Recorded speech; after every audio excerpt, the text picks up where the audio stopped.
dari guru penggerak pada modul 1.4 ini saya ditugaskan untuk membuat presentasi kepada teman-teman semuanya di sekolahan, yaitu mengenai budaya positif keyakinan kelas.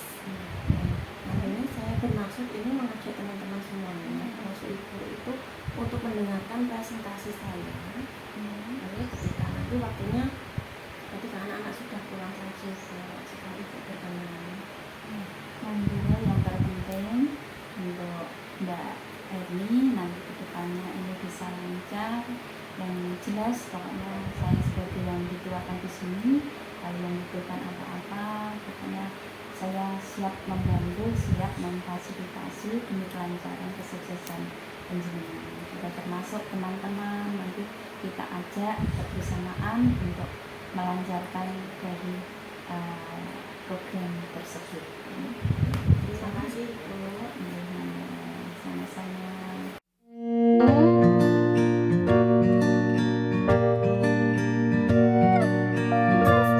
Warahmatullahi wabarakatuh.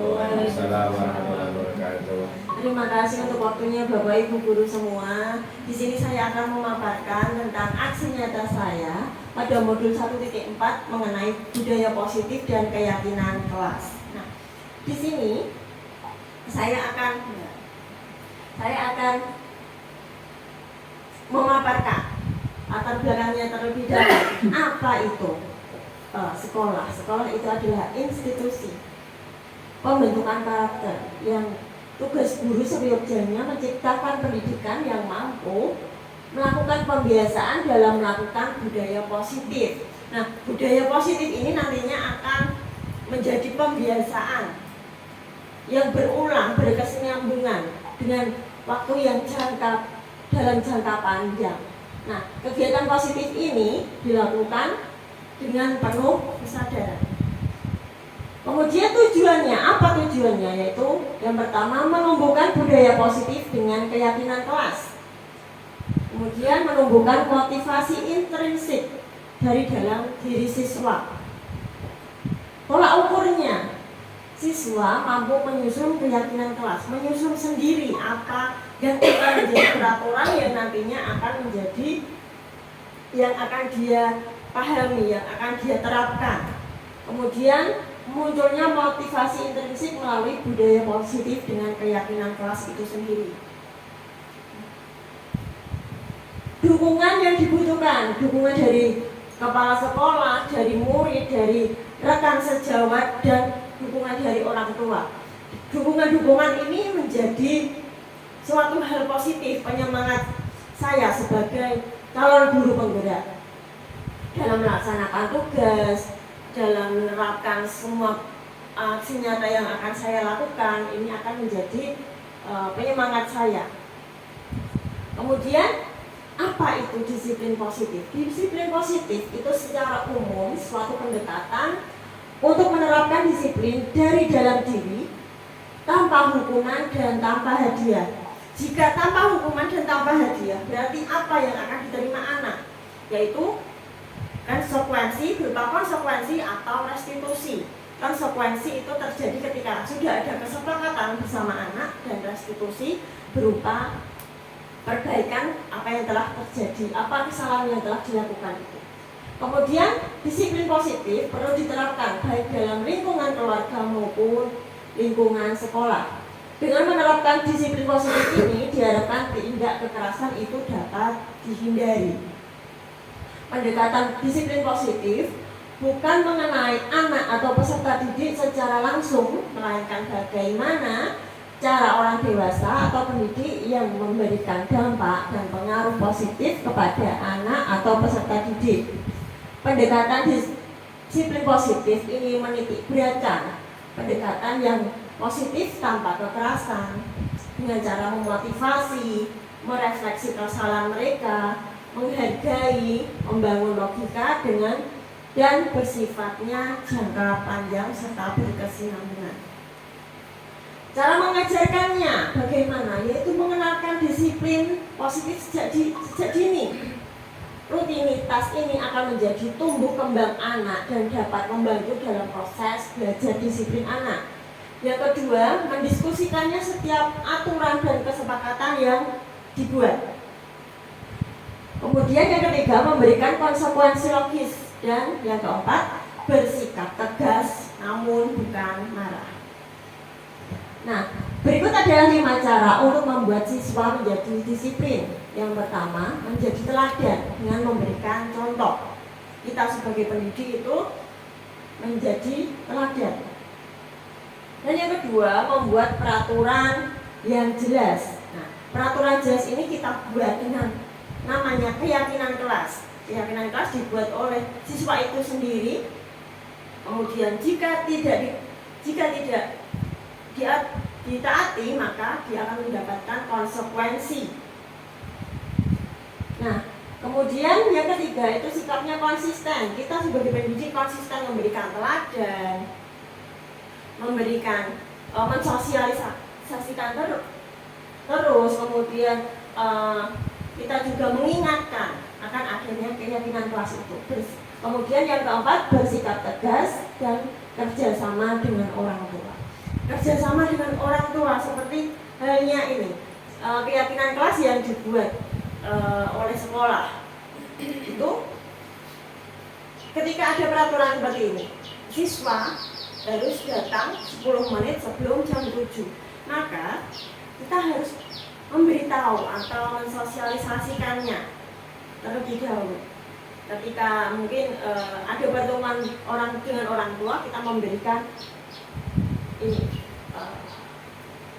untuk melakukan kerjasama dengan orang tua itu, memberitahu bahwa siswa harus datang 10 menit sebelum jam 7. Maka itu akan menjadi kerjasama yang positif antara sekolah dengan orang tua. Dan terima kasih karena waktunya sudah cukup. Terima kasih untuk Bapak Ibu semua sudah mengikuti diskusi dan presentasi saya hari ini. Dan saya ucapkan terima kasih dan assalamualaikum warahmatullahi wabarakatuh. Waalaikumsalam.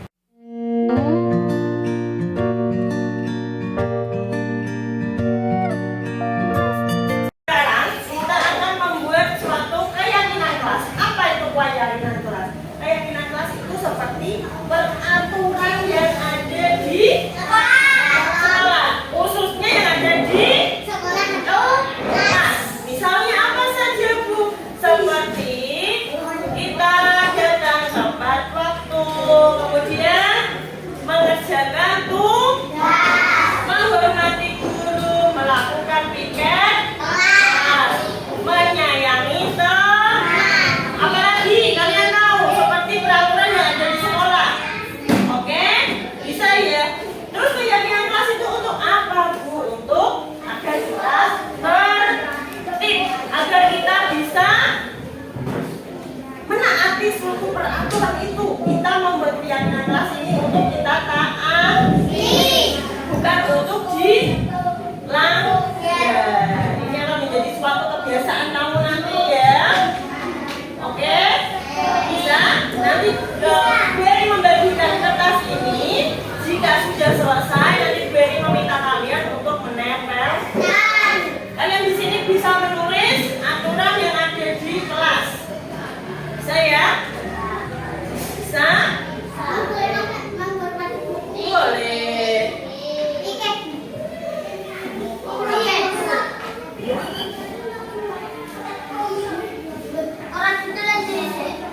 Ya, boleh ditulis. Kalian menulis aturan yang ada di dalam kelas. Boleh melakukan kelasnya. Silakan kalian tulis. Ya, bisa kalian langsung tulis. Iya. Ayo, menjaga kebersihan kelas. Menjaga kasih nama. Aku mau kaca.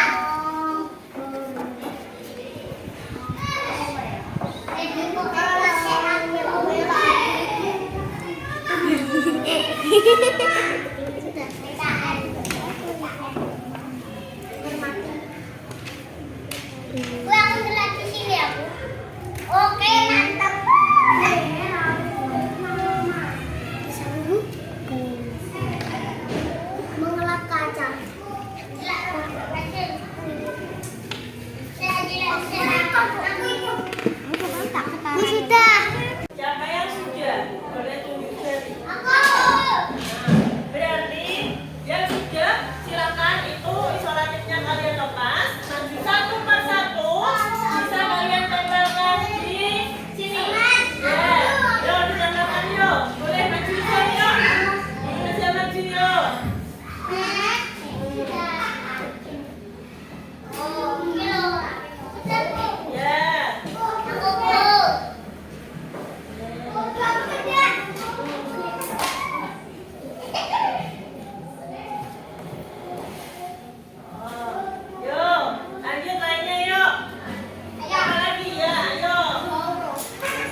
Thank